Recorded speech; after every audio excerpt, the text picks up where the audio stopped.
Quelqu'un me dit, technique approximative. Non, pas approximative du tout. C'est très, très, très précis ce que vous faites.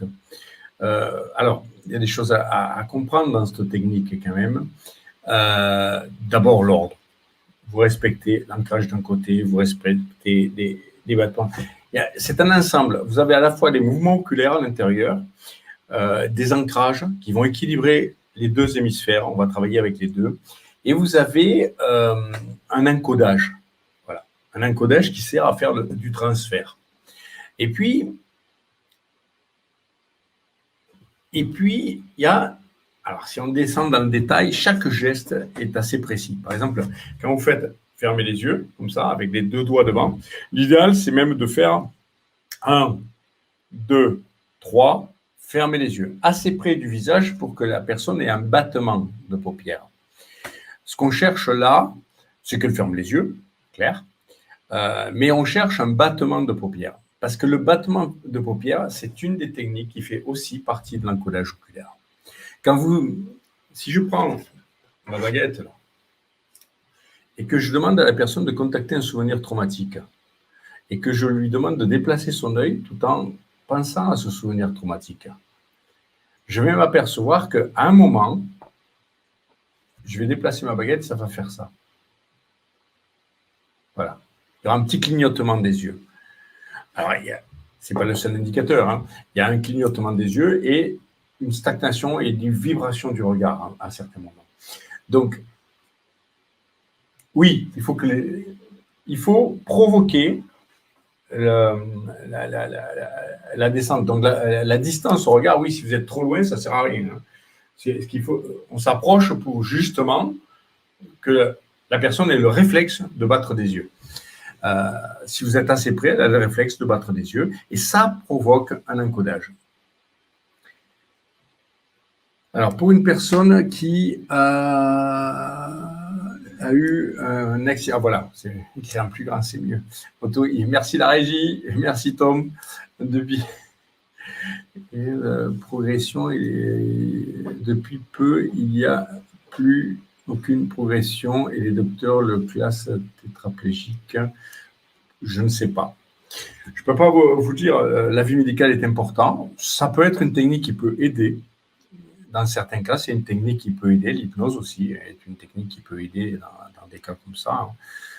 J'ai une amie dont la sœur était alitée et dont elle ne remarcherait pas, qui, à force de séances d'hypnose faites à l'hôpital hein, par mon ami qui est médecin, elle a réussi à lui faire récupérer une certaine motricité. Donc, ça se tente. Sans mettre des doigts dans l'œil, oui, sans mettre des doigts dans l'œil, ça c'est clair.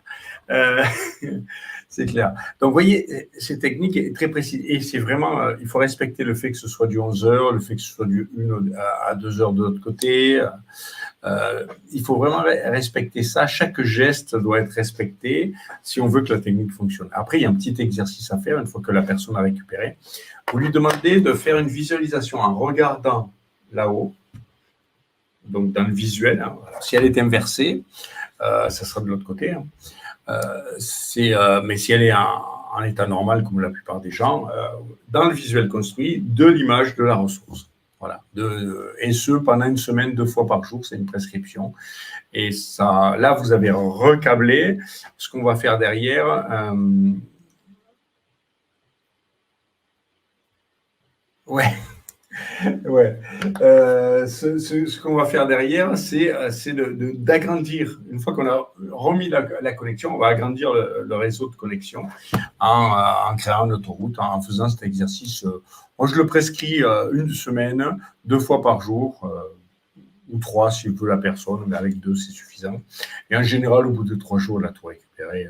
Ça reste stable. Par contre, si elle ne fait pas ça, ça peut, c'est pas dans tous les cas, mais ça peut s'atténuer, se compenser et devenir moins important. Alors que si elle fait ça pendant juste 2-3 jours, c'est suffisant. Moi, je prescris une semaine pour être sûr qu'il n'y ait pas de problème.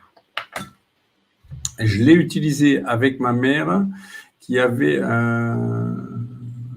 Ah, c'est apparu de l'autre côté.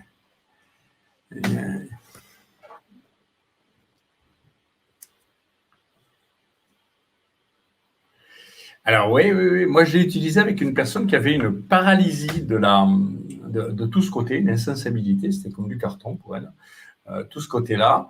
Et elle n'a pas tout retrouvé, mais en une séance, elle a retrouvé 50% de sa sensibilité dans cette zone-là. J'ai pas pu faire plus d'une séance, c'était juste de passage. Mais elle sentait rien de là et elle a récupéré 50% de sensibilité en une séance. Il y a des choses comme ça qu'on peut arriver à aider. On n'est pas des médecins, on fait pas de la médecine, mais on peut être des fois avec des petits outils apporter une aide ou un complément. Voilà, mais le médecin en priorité, surtout en France.